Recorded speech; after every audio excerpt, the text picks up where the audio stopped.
उपराष्ट्रपति का आज चुनाव है। राष्ट्रपति और उपराष्ट्रपति के चुनाव में, राज्यसभा के चुनाव में, विधान परिषद एमएलसी के चुनाव में ईवीएम का इस्तेमाल नहीं होता है। क्यों नहीं होता ईवीएम का इस्तेमाल? क्योंकि ईवीएम में जो चुनाव का तरीका है उसमें मतदाता अपनी पसंद के उम्मीदवार के सामने का बटन हम प्रेस करते हैं और मेरा मत या मतदाता का मत उस उम्मीदवार को चला जाता है और जिसे इस तरह सबसे अधिक मत मिलता है वो चुनाव जीत जाता है। लेकिन राष्ट्रपति उपराष्ट्रपति के चुनाव में, राज्यसभा के एमपी के चुनाव में, हम स्पेशली यदि उपराष्ट्रपति का चुनाव है उसकी बात करें तो उस चुनाव में ईवीएम का इस्तेमाल नहीं हो सकता, क्योंकि इस चुनाव में जो मतदान है वो वरीयता क्रम में होता है। वरीयता क्रम का मतलब है कि यहाँ मतदाता को, जो उपराष्ट्रपति के चुनाव के मतदाता हैं, वो लोकसभा के सारे एमपी, चाहे वो नॉमिनेटेड हो, वैसे अब लोकसभा में नॉमिनेटेड एमपी नहीं होते, और राज्यसभा के सारे इलेक्टेड एमपी और 12 जो राज्यसभा में निर्वाचित होते हैं, सभी उपराष्ट्रपति के चुनाव के मतदाता होते हैं।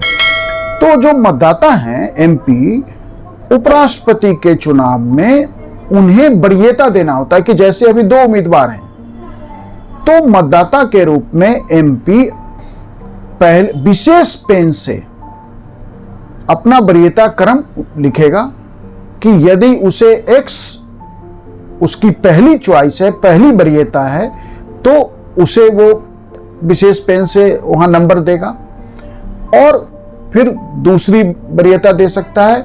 आप दूसरी वरीयता दे भी सकते हैं, नहीं भी दे सकते हैं, लेकिन आपको पहली, यदि आपने उम्मीदवार के आगे वरीयता में क्रम में आपने यदि एक लिखने के बजाय आपने कोई और अंक डाल दिया, मान लीजिए कि उम्मीदवार 2 है, आपने अंक 3 डाल दिया, तो आपका मत रद्द हो जाएगा। आपकी जो पहली पसंद है उसके आगे आप अपनी वरीयता क्रम 1 लिखेंगे। तो इसी कारण से उपराष्ट्रपति के चुनाव में, क्योंकि इस चुनाव में प्रेफरेंसेस देना है, अपनी वरीयता देनी है, क्योंकि राष्ट्रपति और उपराष्ट्रपति के चुनाव में, स्पेशली हम बात उपराष्ट्रपति की कर रहे हैं, तो उपराष्ट्रपति के चुनाव में जो लोकसभा के 543 एमपी हैं, शायद एक सीट खाली है, तो 542 एमपी लोकसभा के, 233 राज्यसभा के, उनमें शायद कुछ सीट 4-5 सीट खाली हैं, और 12 नॉमिनेटेड। तो यदि हमने मान लिया कि लोकसभा की वर्तमान सदस्य संख्या 542 है और राज्यसभा की वर्तमान सदस्य संख्या 240 के आसपास है, तो 542 प्लस 240 782 टोटल मतदाता हुए।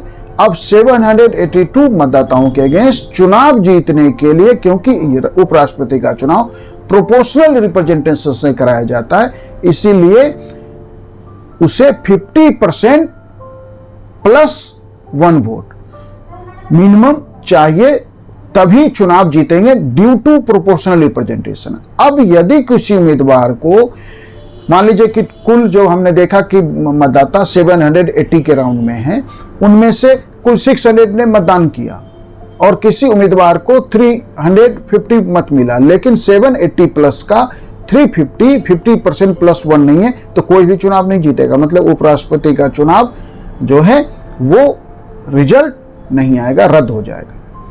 तो ऐसे में आपको दोबारा चुनाव कराना पड़ सकता है, इसीलिए प्रोपोर्शनल रिप्रेजेंटेशन के साथ हमने सिंगल ट्रांसफरेबल भी जोड़ा हुआ है।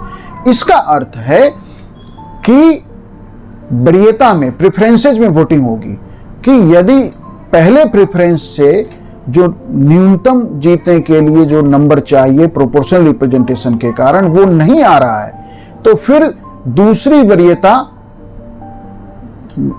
के जो मतदान है कि मान लीजिए कि X को पहली वरीयता दी और Y को दूसरी वरीयता दी, तो जो एक्स के मतदाता हैं जिनकी दूसरी वरीयता कुछ और हो सकती है और वाई के जो मतदाता हैं जिन्होंने पहली वरीयता उसको दी है, तो वो वरीयता क्रम के आधार पे फिर अंततः सेकंड प्रेफरेंसेज वोट देखा जाएगा और उसके आधार पे चुनाव जो है तय हो जाता है। वैसे दो उम्मीदवार के केस में उपराष्ट्रपति में आज तक कभी भी द्वितीय वरीयता के इस्तेमाल की जरूरत नहीं पड़ी। राष्ट्रपति के चुनाव में एक बार ऐसा हुआ है जब नीलम संजीवा रेड्डी चुनाव जो है जीत गए थे और बीबी गिरी चुनाव हार गए थे।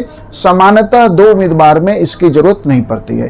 तो हमने देखा कि उपराष्ट्रपति के चुनाव में ईवीएम का इस्तेमाल नहीं होता। उपराष्ट्रपति के चुनाव में विशेष पेन से आपको प्रेफरेंसेस देने होते हैं और यदि आपने उसकी जगह कुछ और लिख दिया है तो आपका वोट रद्द हो जाएगा।